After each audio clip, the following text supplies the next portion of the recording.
Hi అండి, అందరికీ నమస్కారం. ఈరోజు మాది చేపల కూర, చేపల కూర. కొంచెం కారం, కొంచెం ఆయిల్ వేసి కలుపుకోవాలి. ఆనియన్స్, చింతపండు పెట్టుకున్నాక ఇది పక్కకు పెట్టేసుకోవాలి. మూత పెట్టుకొని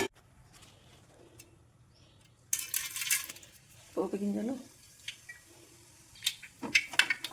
ఆనియన్స్. చేపల పులుసు బాగుంటుంది కదండి, కానీ పులుసు బాగా మసలితోనే మస్తు టేస్ట్ ఉంటుంది. అల్లం వెల్లుల్లి పేస్ట్, అల్లం వెల్లుల్లి దాని టేస్టే వేరు.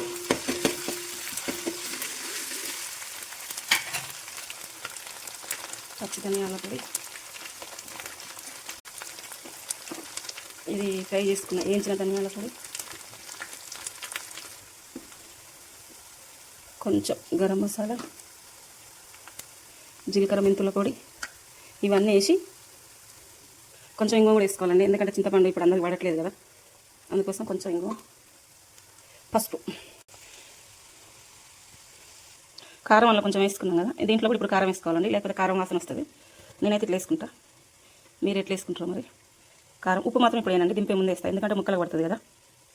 ఇగో చేప ముక్కలు ఇట్లయినాయి, వీటిని తీసి ఇందులో వేస్తే అయిపోతుంది. ఇక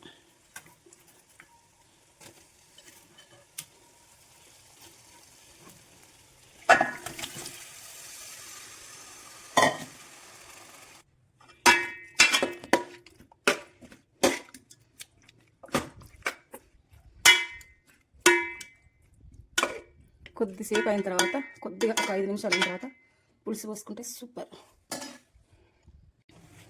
చేపల కూరలు ఎన్ని వెరైటీలుగా ఉండొచ్చు.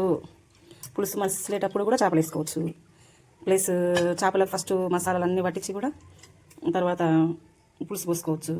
పోపు లేకుండా కూడా చేపలు ఇది చేసుకోవచ్చు. చేపలు అంటే ఈజీ, వండడానికి కూడా ఉండొచ్చు కదండి. నా స్టైల్ అయితే ఇది, పులుసు తయారు చేస్తున్నా.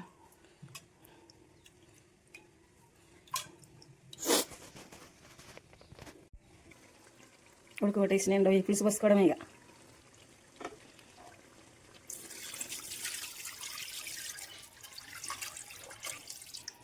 స్మెల్ మాత్రం అద్దరిపోతుందండి.